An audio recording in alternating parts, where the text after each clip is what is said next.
gracias por este bello momento, Señor, de adoración, de alabanza, Señor, a ti. Te expresamos con nuestros labios, Señor, que te amamos. Te expresamos, Señor, con nuestros labios, Señor, la gratitud que sentimos al poder, Señor, estar delante de este lugar. No venimos a hacerte un favor, no venimos por costumbre, o no venimos simplemente porque pues es domingo y hay que ir a la iglesia. No, Señor, venimos, Señor, porque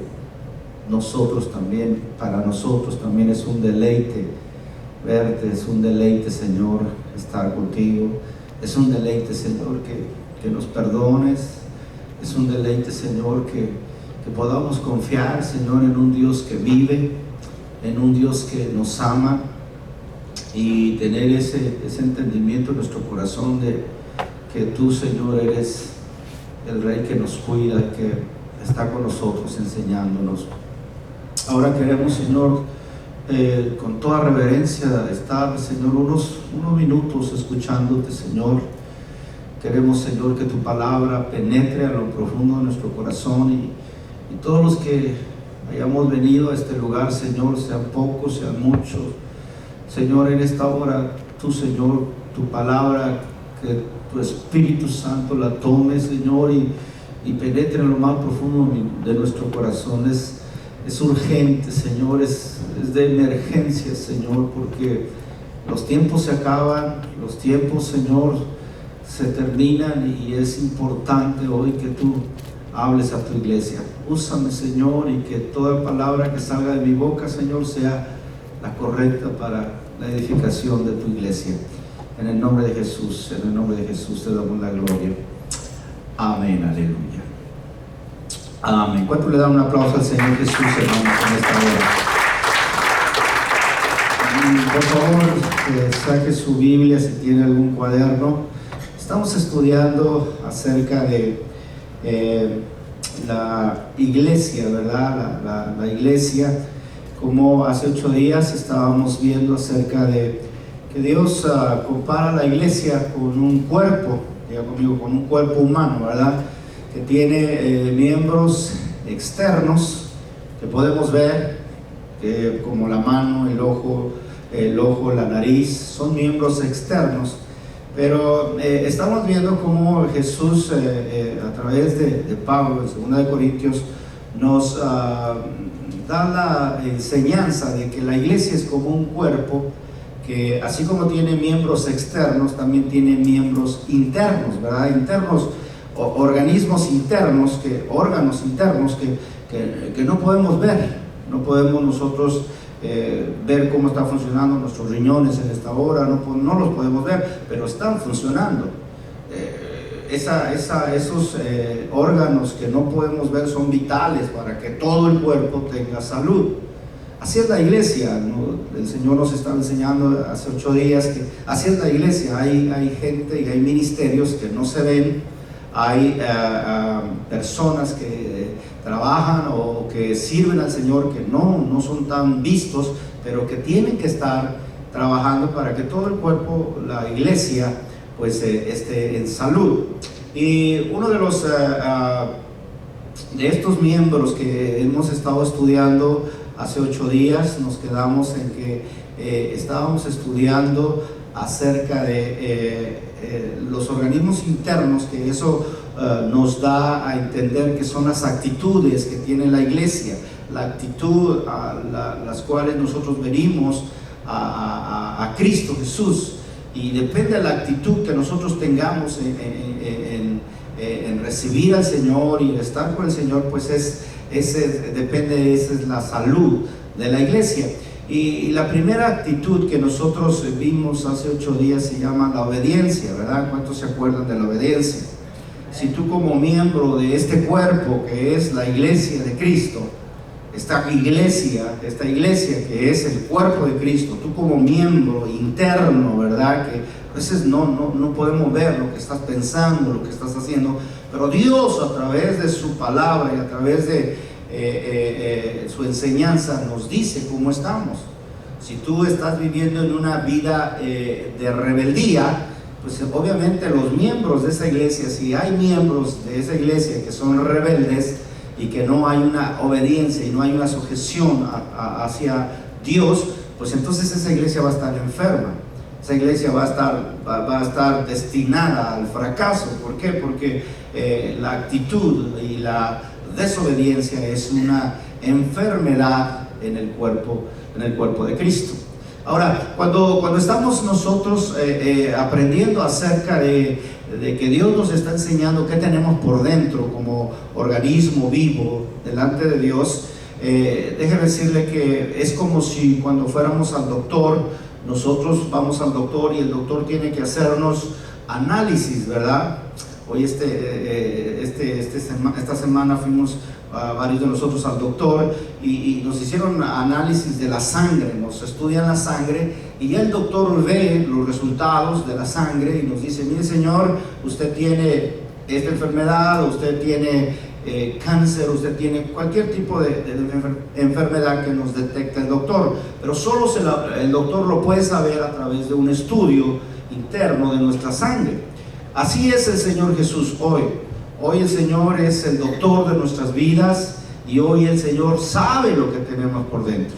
Hoy el Señor sabe lo que estamos pensando por dentro, y la primera actitud que Dios nos ha estado enseñando hace 8 días es que Él sabe que muchos de nosotros pues tenemos que obedecer a nuestro Padre Celestial. Hoy estudiaremos entonces la segunda actitud interna de cómo estamos por dentro, ¿verdad? Porque decíamos, podemos vernos con una cara bonita, tú te puedes ver como un cristiano bonito, un cristiano que tiene una cara, wow, qué bien se viste el hombre, pero realmente nuestra actitud por dentro, nuestra condición por dentro es lo que importa, ¿verdad? Hemos visto cuántas gentes que por fuera están riéndose, pero por dentro están deshechos. Entonces, Dios quiere que nosotros aprendamos acerca de eso. Y hoy estudiaremos la segunda actitud interna que tiene la iglesia, que es la humildad. Diga conmigo, la humildad.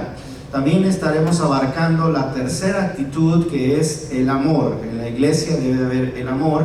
Y la cuarta actitud de la iglesia, que debe tener una iglesia, es la unidad. Entonces abarcaremos estos 3 puntos para que hoy podamos entender lo que Dios nos quiere decir. Amén. ¿Cuántos están aquí?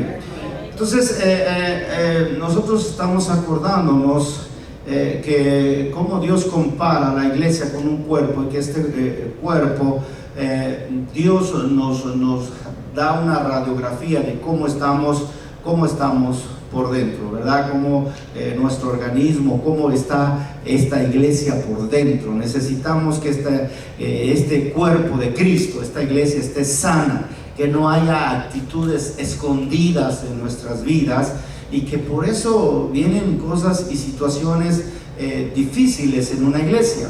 El viernes pasado estábamos hablando de un mensaje precioso que Dios nos dio acerca de la murmuración. También esa es una actitud, que el pueblo no puede estar murmurando contra Dios ni contra su líder. Entonces, esa es una actitud, pero ahora nos enfocaríamos también a ver la actitud de que la iglesia debe ser una iglesia humilde. Diga conmigo, una iglesia humilde. Diga, humildad. Ahora, ¿qué significa humildad? Porque realmente nosotros hemos confundido este término de humildad. Este término de humildad, déjeme decirle, lo hemos confundido de una manera terrible, porque pensamos que la humildad, o pensamos que una persona humilde es tener una cara de monje, o tener una cara de monjita, ¿verdad? De decir, wow, no hago nada, no, parezco un santo. Esa es una persona humilde. No, esa no es una persona humilde, solo que hemos confundido el término. A veces nosotros hemos confundido la humildad como cuando un hermano que nunca habla, un hermano que siempre está pues silencio, callado, no se mete con nadie, o como que su cara tuviera así respeto al Señor, pero eso no es humildad. Definitivamente eso no es humildad. Déjeme decirle que la humildad no se puede incluso definir en un término humano. No hay una definición humana acerca de lo que es la humildad, porque la humildad no es una virtud o no es algo humano. La humildad es espiritual. La humildad es por dentro, es espiritual. Si tú no tienes a Dios, no puedes ser humilde. Entonces hay personas y mucha gente, como les decía, confunde la humildad también con la timidez. Hay personas muy tímidas, ¿verdad? Y dicen, ay, qué persona tan humilde. No, la timidez no es humildad. El hermano que nunca hace nada, el hermano que nunca habla, va al restaurante, le cobran más y no reclama, y tú dices, ay, qué persona tan humilde. No, no es así. Eso es timidez, pero no es humilde.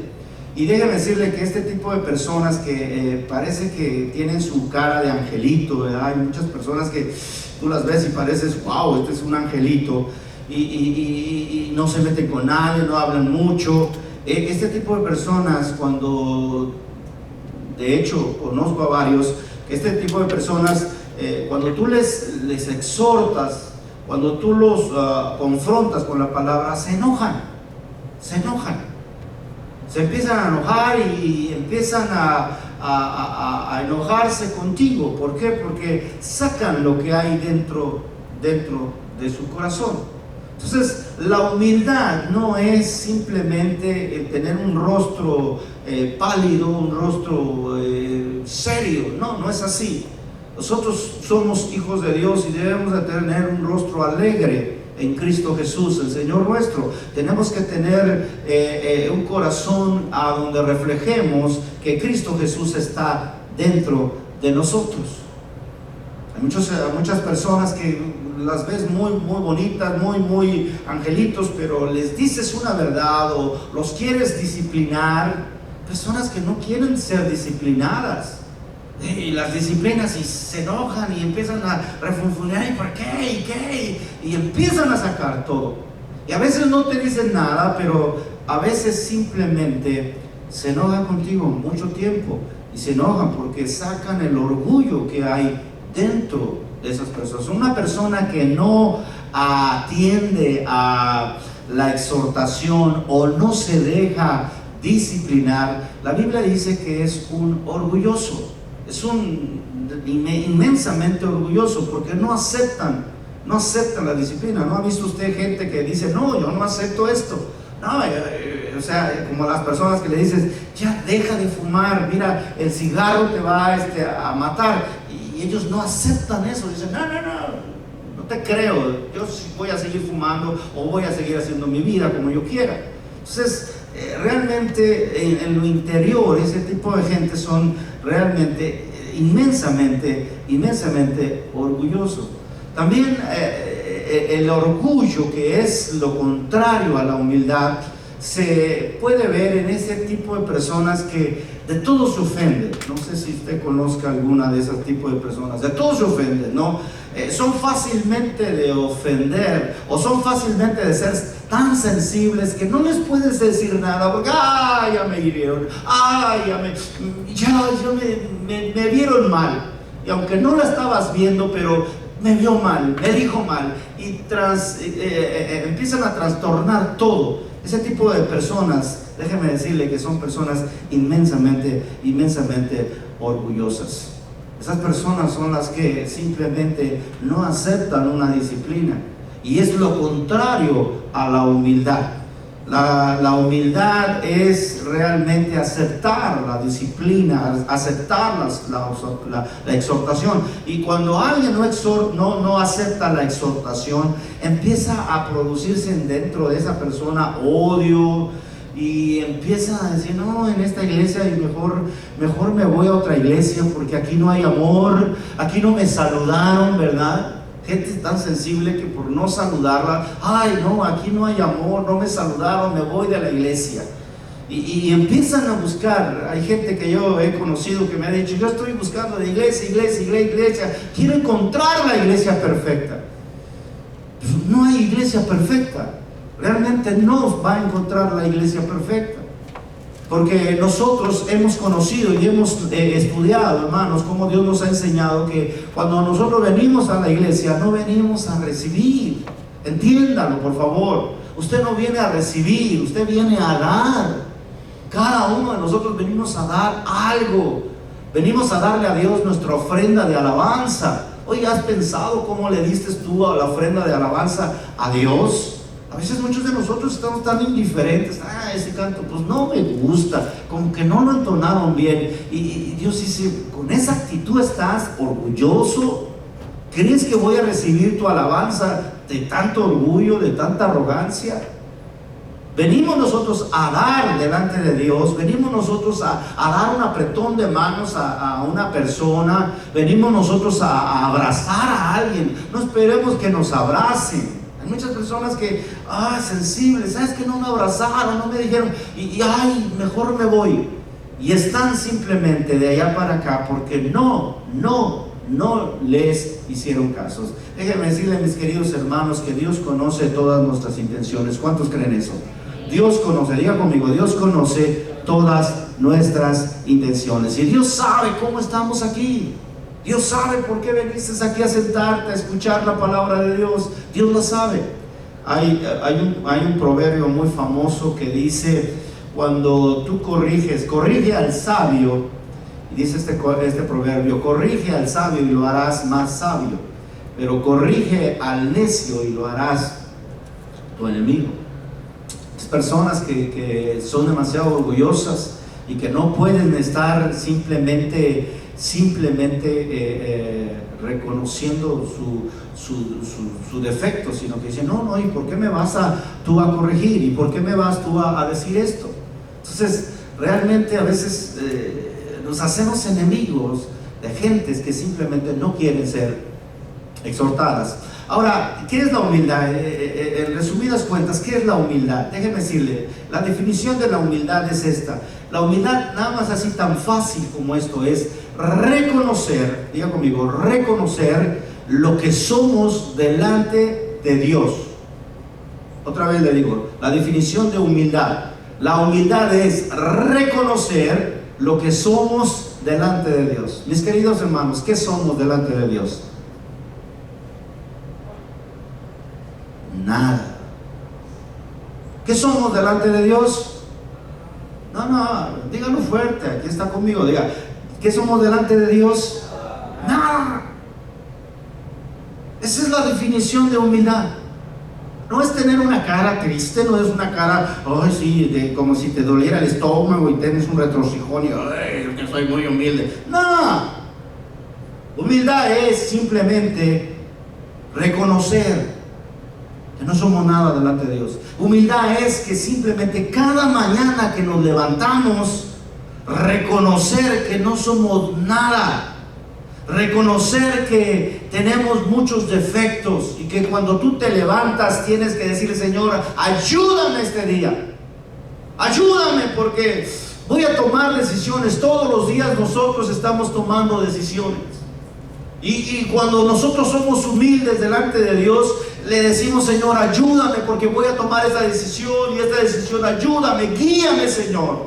Esa es la humildad, depender totalmente delante de Dios.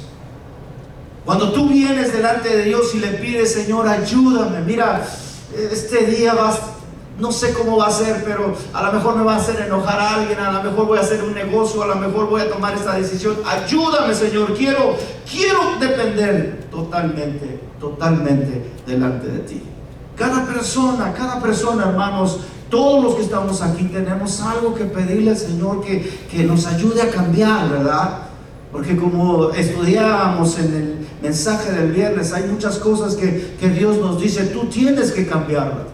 Y hay muchos de nosotros que tenemos que cambiar en diferentes áreas, ¿verdad? Hay gente que lucha con la pornografía y ese es un área que tiene que cambiar. Cristianos viendo pornografía, sí, ¿cómo no? No te asustes. Eres humano, somos humanos. Y esa área tú tienes que estarla mostrando delante de Dios y decirle, ayúdame, Señor. Esa es la humildad, reconocer mi defecto.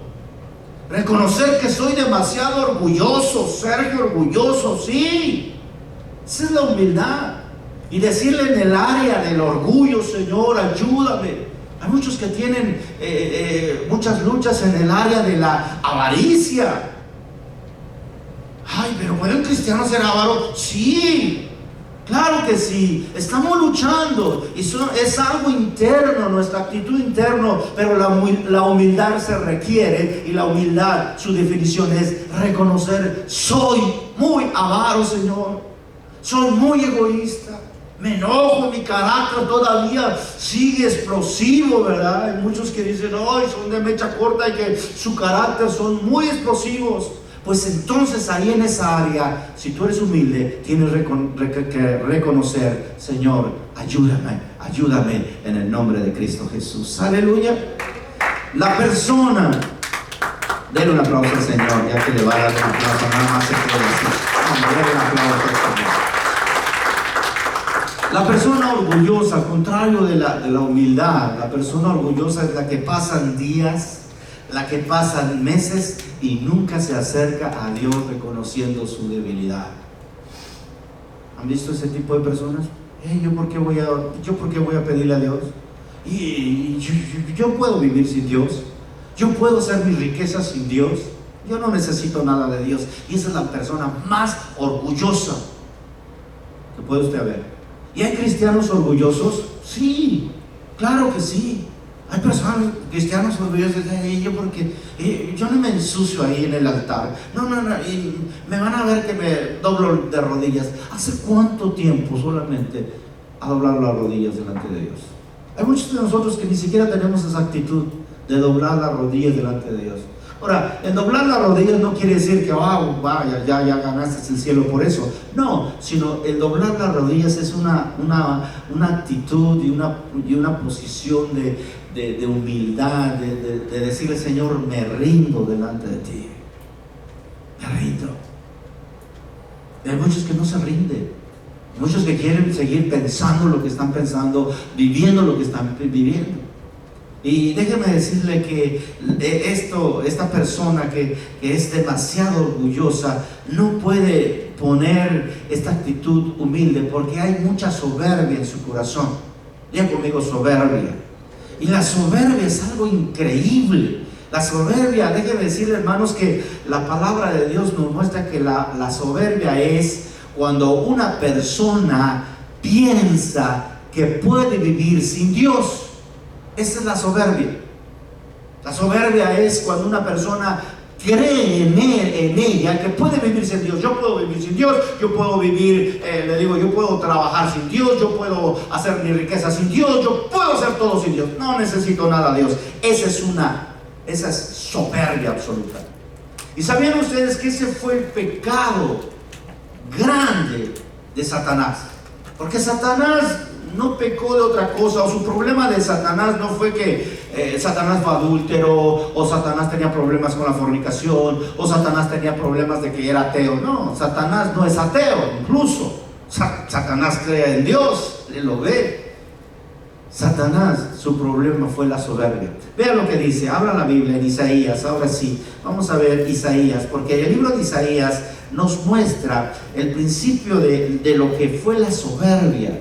Y que en una iglesia no puede haber hermanos soberbios, hermanos que podamos decir: pues es que soy de Cristo, pero no puedes doblar tu rodilla por ese orgullo y soberbia que tenemos, y que Dios te dice: ¿sabes cómo empezó esta soberbia? En Isaías 14, en el versículo número 12, la Biblia nos muestra, vea cómo este fue el problema de Satanás, la soberbia, porque pensó Satanás que podría independizarse de Dios, que podría vivir sin Dios.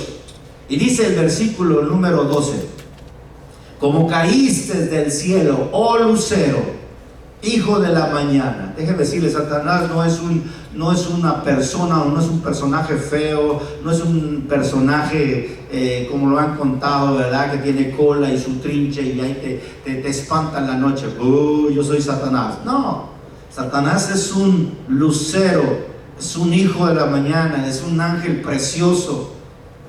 Pero vea lo que pasó. Cortado fuiste por tierra, tú que debilitabas a las naciones. Versículo número 13 dice: ¿tú qué decías en dónde? Una actitud interna. Esa es una actitud interna. Nadie lo ve. Nadie ve. Las personas ven tu cara. Las personas ven tu físico. Pero la actitud está en tu corazón. Hoy, ¿qué estás diciendo en tu corazón? ¿Cómo está tu corazón hoy? Dice la palabra de Dios que el lucero de la mañana, este lucero, el hijo de la mañana, dice la palabra de Dios que decía en su corazón, ¿qué decía? Subiré al cielo. Diga la palabra subiré. Diga la palabra subiré. Escuche, subiré al cielo. En lo alto, junto a las estrellas de Dios, levantaré ¿qué? Mi trono. Levantaré mi trono y en el monte del testimonio me sentaré a los lados del norte. Versículo 14. Sobre las alturas de las nubes subiré y seré semejante ¿a quién? Al Altísimo. Vea cuánta soberbia. Empezó a decir: subiré al cielo, pondré mi trono, levantaré mi trono, mi casa, mi iglesia, mi esto. Jamás digan mi casa, mi iglesia. Cuando tú empiezas a apropiarte de cosas que no son tuyas, entonces hay soberbia total en tu corazón.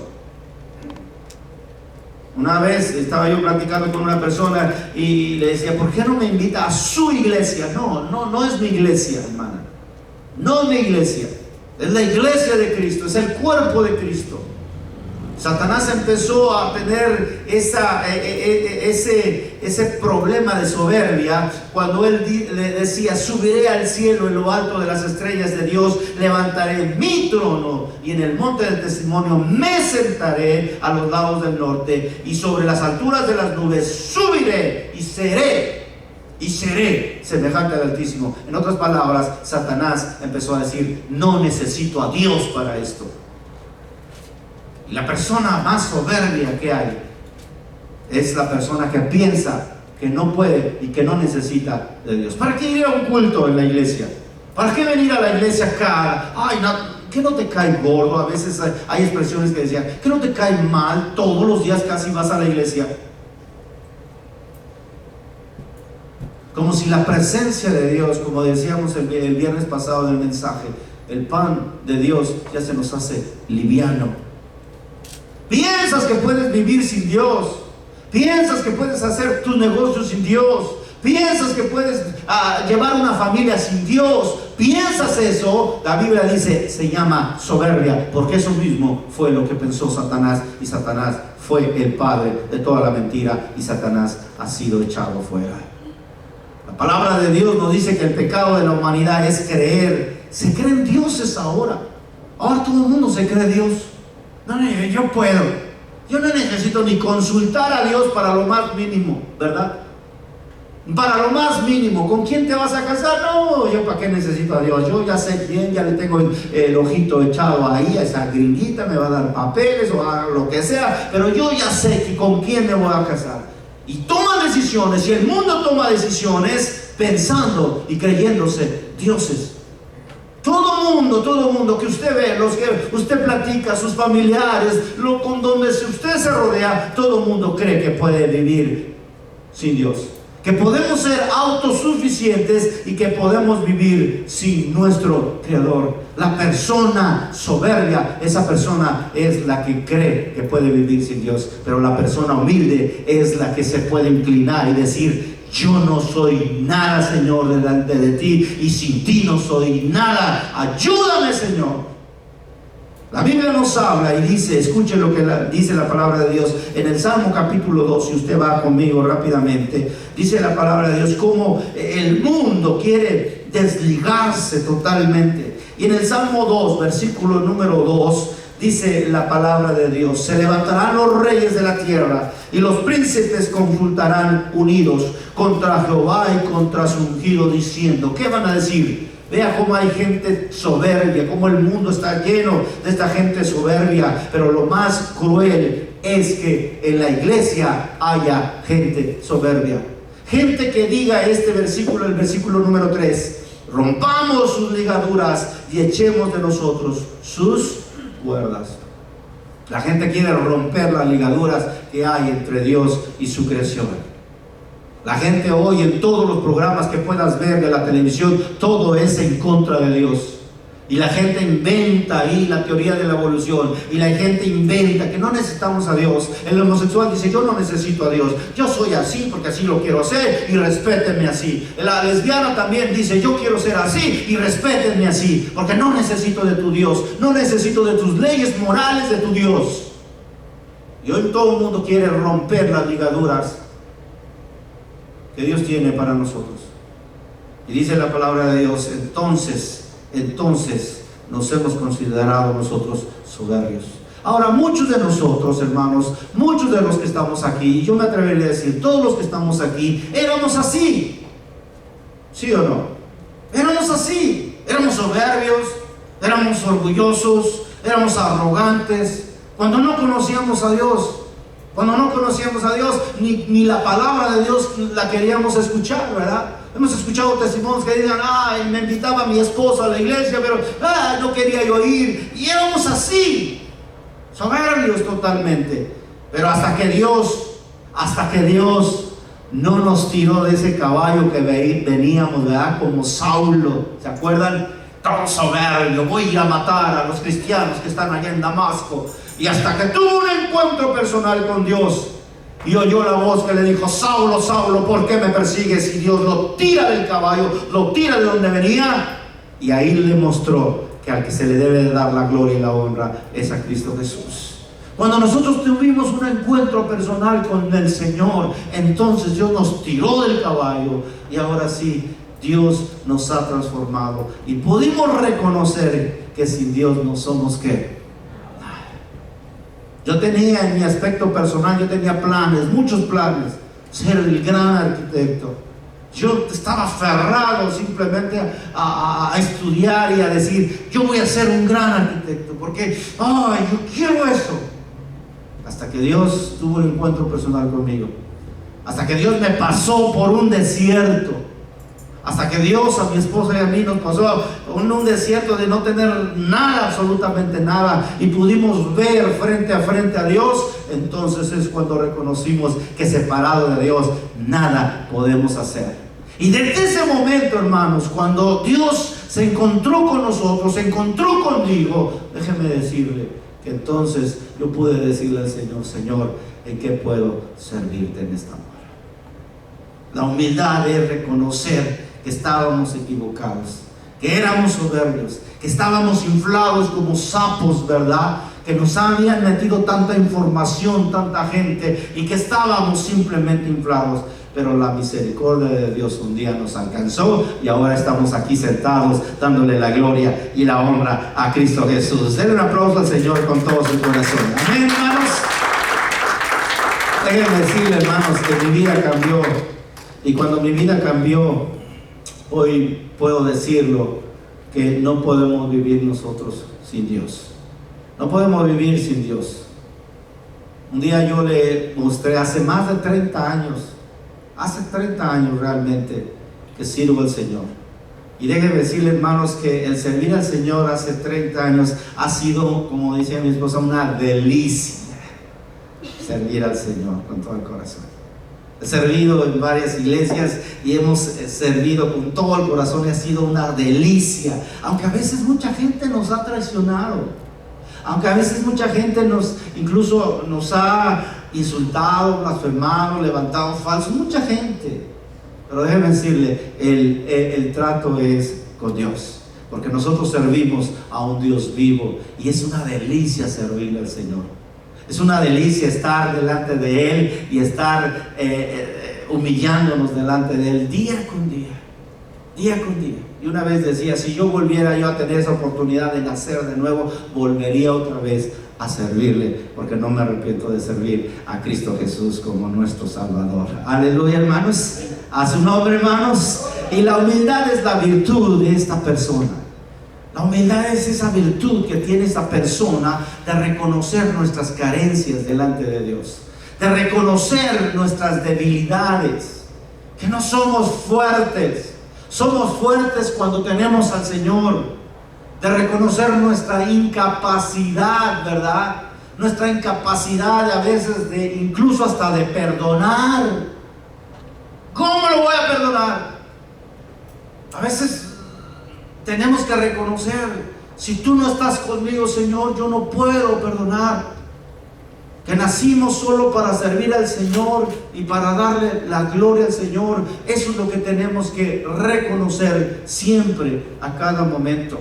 Por eso es necesario, hermanos, siempre vivir en humildad. Que una iglesia, hermanos, cuando está sana, es una iglesia que sus miembros de este cuerpo que es la iglesia, reconozcamos siempre que para nosotros el vivir es Cristo. Que reconozcamos que no podemos estar sin Dios. Que la principal persona que debemos de adorar y de alabar en esta tarde y en esta mañana es a Jesucristo, al que nos dio la vida con todo el corazón. Aleluya. Cuando una iglesia es arrogante y es orgullosa y dice, yo no necesito al Espíritu Santo para que me diga que predique. Hay mucha gente que hace eso. Yo no necesito al Espíritu Santo, yo hablo mi Biblia y ahí les puedo enseñar. Necesitamos ser guiados por el Espíritu Santo. Necesitamos reconocer que no somos nada, que Dios nos ha traído aquí, es cierto, con un propósito, pero el propósito lo dirige el pastor de esta iglesia. Se llama Jesucristo, el Rey de Reyes y Señor de Señores. Denle un aplauso al Señor si está aquí en esta hora. Aleluya, hermanos. Ahora, ¿por qué es necesario vivir en humildad? ¿Usted cree que un cristiano puede vivir en soberbia? Nadie está aquí. ¿Un cristiano puede vivir con soberbia en su corazón? Sí. No me digan que todos somos angelitos aquí, ¿verdad? Y de repente, pues no, yo no soy soberbio, ¿no? ¿Qué es eso? La soberbia, hermanos, es lo que todos los días tenemos que estar batallando para poder ahuyentarla, quitarla de nuestro corazón. Cuando nosotros nos estamos, escuche, y esto es una verdad de parte de Dios. Cuando Pedro empezó a seguir a Jesús de lejitos, dice la palabra de Dios que Pedro iba siguiendo, cuando Jesús lo apresaron, Pedro iba siguiendo a Jesús de lejos. Y cuando Pedro iba siguiendo a Jesús de lejos fue cuando le negó. Fue cuando él se atrevió a decir, no conozco a ese hombre. Y se atrevió a decirle con palabras groseras, con palabras oeces, dice la palabra de Dios. Esta es la actitud a veces de cristianos que viven en soberbia. Cuando hay cristianos que son tan soberbios, ¿sabes por qué? ¿Por qué viene la soberbia? Porque te empiezas a alejar de Dios. Porque piensas que un culto no es necesario. Porque piensas que simplemente con una palabra el domingo ya con eso ya tengo, mi espíritu ya está bien.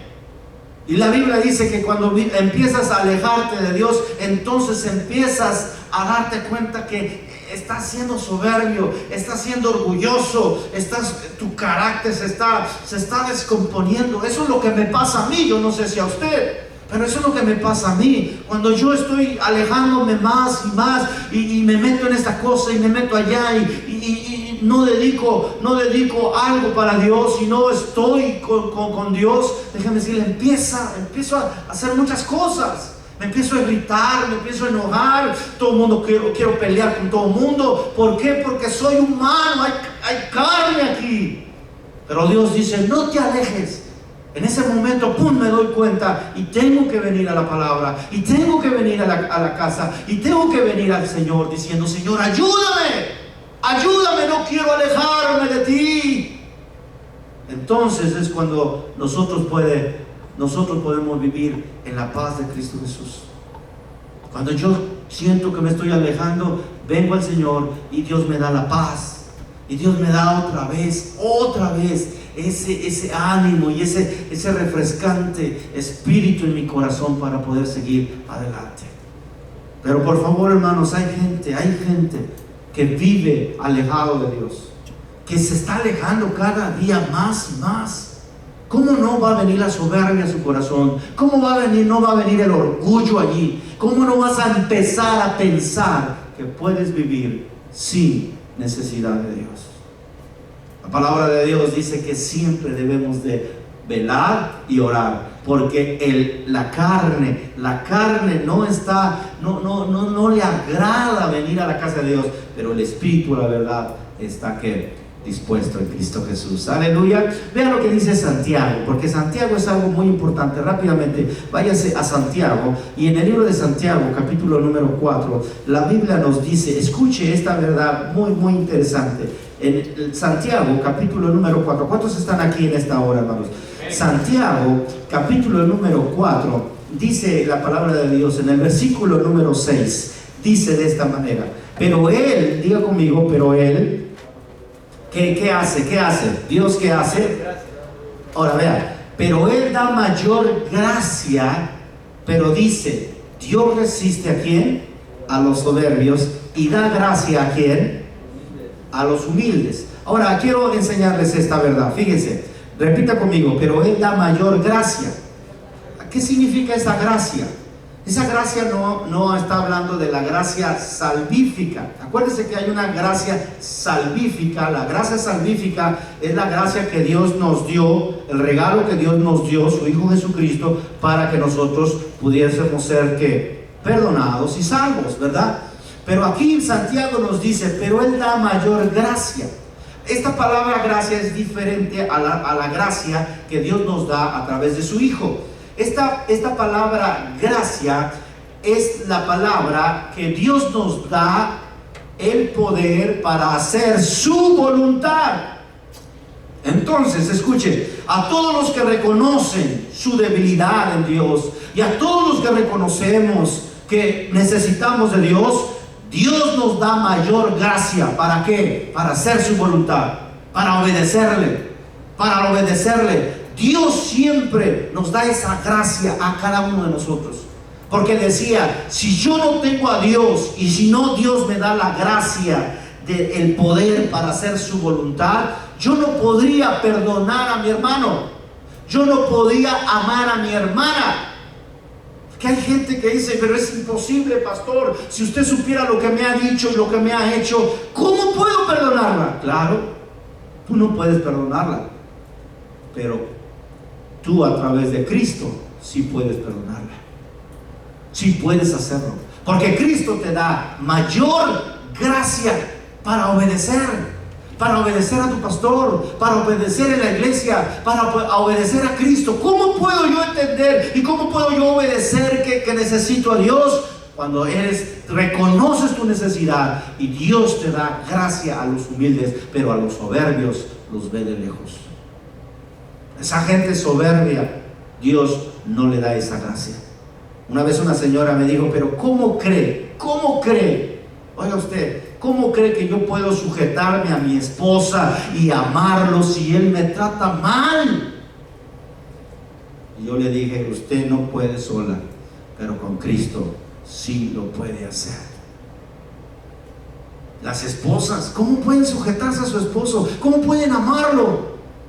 Bueno, sí, por nosotros mismos no, pues mira, estamos feos, somos muy de carácter muy feo, ¿verdad? Pero mi esposa me ama, ¿por qué? Porque me ama a través de Cristo Jesús, el Señor nuestro. Aleluya. Nosotros podemos perdonarnos en la iglesia, nos podemos amar, nos podemos tener un amor ágape cada uno de nosotros. No es porque seamos muy bonitos y todo, sino porque Cristo Jesús está dentro de nosotros y Él nos da la gracia para poder perdonarnos. Aleluya, hermanos. Aleluya. ¿Cuántos le dan un aplauso al Señor Jesús en esta hora? ¿Cuántos dicen un amén? Porque yo veo muy callado a este grupo de hermanos. Ahora, también la humildad, hermanos, la humildad es despojarnos del orgullo, pero a veces nosotros en una iglesia hay orgullo racial. ¿Qué es eso de orgullo racial? Bueno, el orgullo racial es ese orgullo que sientes, yo soy de Honduras, ¿verdad? ¿Y cuántos somos de Honduras? ¡Ah, yo soy de Honduras! Oh, yo soy de México, yo soy mexicano. Y en la iglesia hay iglesias que se pelean, ¿verdad? Ay, no, tú no te sientes con los salvadoreños, tú no te sientes con los guatemaltecos. Ese orgullo apesta. Aquí no hay nacionalidades, aquí somos un solo cuerpo y un solo pueblo. Cristo Jesús es nuestro Salvador y somos uno. Entonces no hay nada de eso de orgullo racial. Eso quítelo en el nombre de Jesús. Hay otras personas que tienen también el orgullo nacionalista, ¿verdad? Ese orgullo nacionalista de, yo por mi bandera voy a dar todo. Y ponen en sus carros, ¿no han visto ahí a gente que pone hasta en sus carros? Yo soy de Guatemala, muy orgulloso de ser de Guatemala. Nosotros debemos sentirnos orgullosos de que somos de Cristo Jesús. Amén. En la iglesia no debe de haber ese orgullo nacionalista. ¿Por qué no pusieron la bandera de mi país? ¿Por qué no la pusieron? Me están discriminando. Y hay iglesias, hermanos, que tienen que poner todas las banderitas de todos los que vienen, porque si no, no me enojo. Si no está mi bandera ahí, si no está México, y México es el primero, y olvídese. Hay iglesias que se separan por eso. El orgullo nacionalista. Pero también hay otro orgullo, ese orgullo feo, horrible, el orgullo cultural, ¿verdad? No, ¿de qué se trata el orgullo cultural? El orgullo cultural es de que no, yo sé más que tú, yo tengo preparación más que tú. A ver, aquí se sientan, enfrente se van a sentar los que son de high school para arriba, ¿verdad? Los que tienen una profesión y todo eso. Hermanos, déjame decirle, en la iglesia no debe de haber ese tipo de orgullo. En la iglesia todos somos de Cristo Jesús. Todos somos iguales, ¿verdad? Somos ovejas. Diga conmigo, somos ovejas. Hágale como ovejas. Somos de puras ovejitas. Y aquí el maestro de maestros se llama Jesucristo, el Rey de Reyes y Señor de Señores. Aleluya, hermanos. A su nombre, hermanos. Déjenme darle esta verdad con una cita en Romanos 12. En Romanos 12, escuchen lo que dice, porque esto afirma esta verdad que acabamos de decir. En Romanos, capítulo número 12, en el versículo número 3, escuchen lo que dice Romanos 12, versículo número 3. Dice la palabra de Dios de esta manera. Digo pues, dice Pablo, digo pues, por la gracia, acuérdense esa palabra, por la gracia, es el poder que Dios nos da para hacer su voluntad, ¿correcto? Por la gracia que me es dada a cada cual que está entre vosotros. Dice, que no tenga más alto concepto de sí que el que debe tener. Si alguno piensa de sí con cordura, conforme a la medida, dice, conforme a la medida de fe que Dios repartió a cada uno. En la iglesia siempre debes de entender que todos somos iguales. Ahora váyase a 1 Corintios rápidamente. 1 Corintios 4:7. 1 Corintios 4:7. Rápidamente maneja ahí su Biblia. Y 1 Corintios 4:7. Escuchen lo que dice la palabra de Dios. 1 Corintios 4:7. Escuchen. Este es algo muy, muy precioso, porque aquí Pablo les dice unas preguntas a los corintios y les dice, 1 Corintios 4:7, versículo 7 dice, porque ¿quién te distingue? Diga conmigo esa pregunta, ¿quién te distingue? O sea, ¿quién te distingue? ¿Te distingue lo que traes puesto?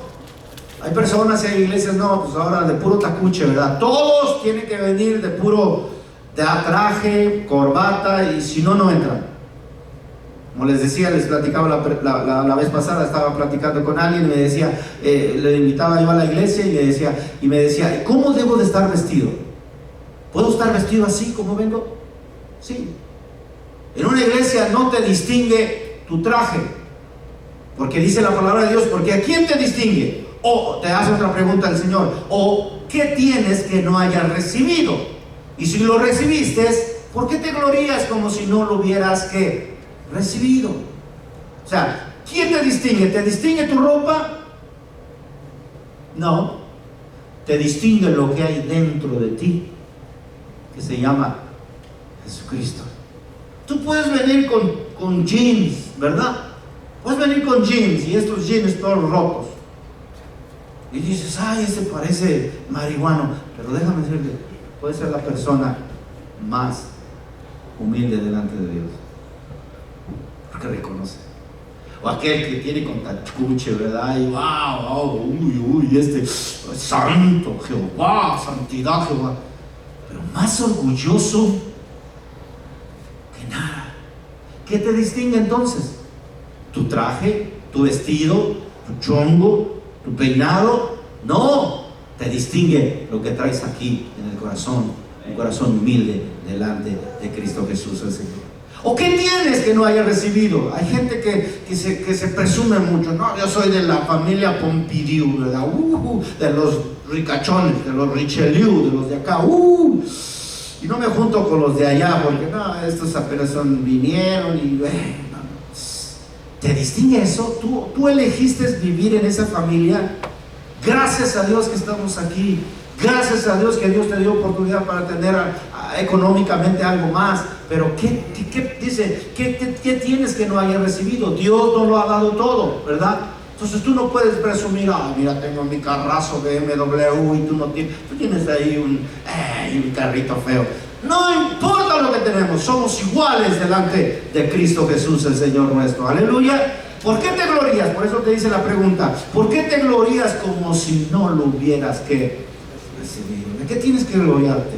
¿De qué tienes que presumir? Hay gente que dice, tengo mis papeles. Ay, ya sabía. ¿De qué presumes? Gracias a Dios que Dios te ha dado la voluntad de eso. Pero todos en el cuerpo de Cristo, en la iglesia, somos ¿qué? Iguales, porque somos de Cristo. Amén, aleluya, hermanos. Muy bien. Amén. Y ya empezó a llover en el nombre del Señor. Vamos a ver, entonces, vamos a acabar rápidamente para que, bueno, no se van a poder ir, pero entonces vamos a seguir. 5 minutos entonces nada más. Tercera actitud. Vamos a ver, en una iglesia, en un cuerpo de Cristo, hermanos, debemos nosotros en esta hora saber que también hay una actitud que se llama el amor. Digan conmigo, se llama amor. En la iglesia debe de haber ¿qué? Amor. ¿Cuál es la definición de amor? Dios. Dígame conmigo, Dios es amor. Escuche el versículo número primera de Juan. Váyase a primera de Juan rápidamente. Váyase, mi querido, a primera de Juan 4:7. Y dice la palabra de Dios de esta manera. Primera de Juan 4:7. Escuchen lo que dice primera de Juan 4:7. Porque en una iglesia la tercera actitud debe de ser el amor. Acuérdense, la segunda actitud debe de ser la humildad. La primera actitud, la obediencia. La segunda actitud, la humildad. La tercera actitud, el amor. Y solamente con un texto les voy a resumir esto para que lo podamos entender. En una iglesia debe de haber amor, porque Dios es amor. Pero cuando Dios dice en el versículo número 7 de primera de Juan 4, versículo número 7, repita conmigo y dice: amados, amémonos unos a otros, porque el amor es ¿de quién? De Dios. Ahora, esa palabra ahí, amor, ya la vio cuando dice porque el amor es de Dios. Esa palabra amor, y cuando se nos invita a que nos amemos, esa palabra es la palabra ágape. La palabra ágape significa un amor incondicional, igual que como el amor que Dios nos da a nosotros, que sin condición Jesús nos ama, que sin condición Dios nos ama. Entonces, en la iglesia Dios te dice, te debes de amar sin condición, sin esperar nada a cambio. Yo amo a fulanito de tal y le hablo a fulanito de tal porque me conviene tener esa relación con él, porque me va a ayudar en el trabajo, me va a ayudar eso. No, eso no es amor ágape. Nos tenemos que amar en esta iglesia con un amor ágape. Y dice la palabra de Dios: amados, amémonos unos a otros, porque el amor es de Dios. Todo aquel que ama es nacido ¿de quién? De Dios, y conoce ¿a quién? A Dios. Y el que no ama, versículo 8, diga conmigo, no ha conocido a Dios, porque Dios es amor. La cualidad, cuando una iglesia no se ama, no nos amamos unos a otros, déjenme decirle, entonces esa iglesia está enferma. Si en una iglesia no hay amor incondicional, como en un cuerpo, que se ama, que se cuida, que se protege, que se exhorta con amor, en una iglesia tiene que haber protección, tenemos que protegernos cada uno de nosotros. Hay muchas gentes, tanto gentes como el diablo anda como león rugiente, quien devorar. Hermanos, yo siempre he dicho, no le ayude al diablo, no hable de su iglesia en contra. No tenemos que ayudar, no tenemos que proteger, tenemos que hablar bien de nosotros mismos, porque tenemos que tener ese amor incondicional.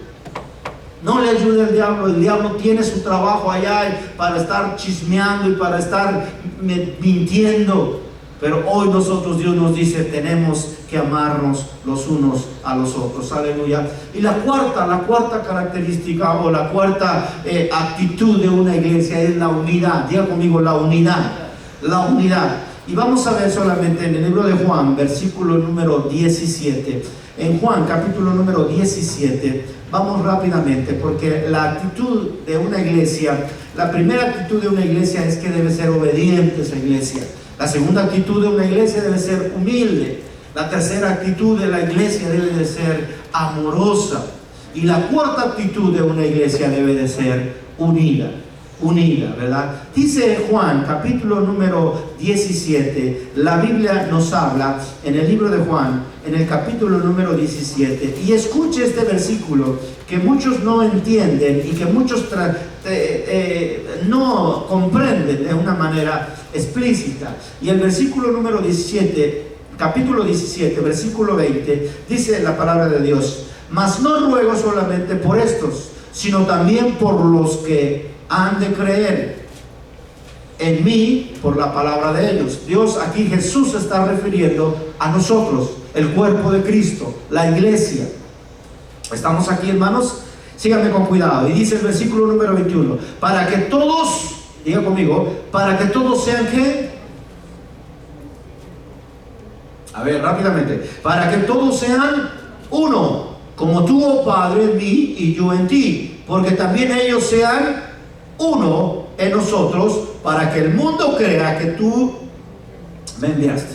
Es decir, escúcheme, esta es la verdad, y con esta acabamos. Dice la palabra de Dios, para que todos sean uno. Jesús oraba, y Jesús oraba por todos aquellos que habían de creer por la palabra de Dios. Está hablando del cuerpo de Cristo, de la iglesia. Y Dios ora para que todos seamos uno. Es decir, escuche, Dios ora, Dios pide al Padre para que nosotros seamos uno, unidad. ¿Qué quiere decir con esto, pastor? Déjame explicarle. Que Jesús muestra el cuerpo de la unidad de la iglesia como si fuera el matrimonio, ¿verdad? Voy a hacer una pregunta.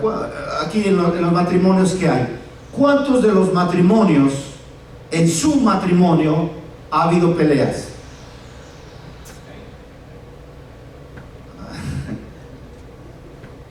No me vaya a decir que no, ¿verdad? Porque hay gente que dice, no, yo no me he peleado con mi esposa. Mi esposa. Entonces no la amas. ¿Por qué? Porque, sí, en serio, porque le eres indiferente. No te importa lo que hace, ¿verdad? ¿Y por qué hay pleitos en el matrimonio? ¿Por qué, hermano? Porque son dos personas diferentes. Yo me peleo con mi esposa, ¿verdad? No dejes la ropa tirada ahí. Y yo siempre la dejo.